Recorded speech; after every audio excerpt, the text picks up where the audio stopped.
যখন রাত নেমে আসে, অতি তৎপর পোকামাকড় এবং চুপিসারে শিকারী কীটপতঙ্গের এখনই যেন বেরিয়ে আসার সময় ঘুমানোর জন্য একটি নিরাপদ জায়গা খোঁজে। এটা ভালো যে সে সবসময় একটি রেশমের স্লিপিং ব্যাগ বহন করে। এইমাত্র সে ঝুলে থাকার মতো একটি জায়গা খুঁজে পেল এবং সে আরাম করে ঘুমোতেই যাচ্ছে। ওহ না, আবারও সে! প্রেইং ম্যান্টিসেরা সাধারণত কেবল দিনের বেলাতেই শিকার করে থাকে, কিন্তু স্ট্রিট লাইটের আলোতে তারা সারা রাত ধরে শিকার করতে পারে।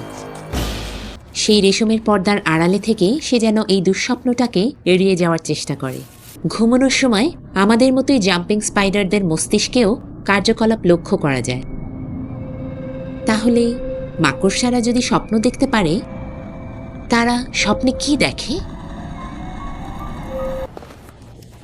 একটা ককরোচের জন্য রাতের নিস্তব্ধতা তুলনামূলক বেশি নিরাপদ একটা সময় আমাদের ফেলে দেওয়া খাবারগুলো খাওয়ার ক্ষেত্রে। ককরোচদেরকে বিরক্তিকর মনে হতে পারে, কিন্তু তারা আমাদের অপচয় করা খাবারের কারণেই এসে থাকে।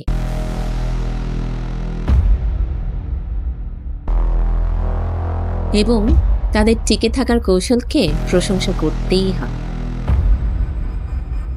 তাদের দেহের পেছনের অংশের সূক্ষ্ম লোমগুলো সেন্সরের মতো কাজ করে, যা ঘুটঘুটে অন্ধকারেও সামান্য নড়াচড়া শনাক্ত করতে পারে। তাই তারা আমাদের চাইতে 10 গুণ দ্রুত প্রতিক্রিয়া দেখাতে পারে এবং শরীরের 1/4 থেতলে যাওয়া কোনো ব্যাপারই না। কিন্তু কিছু শত্রু তাদের এই খেলায় যথেষ্ট বুদ্ধি রাখে।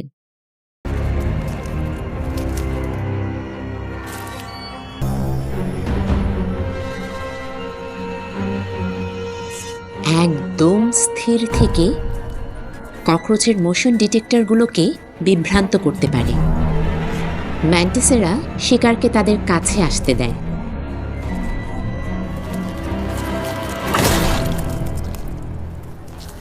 এবং সবার আগে শিকারের মাথাটা খেয়ে ফেলে।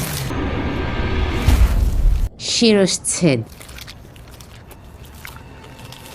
কিন্তু এখনো শেষ হয়নি।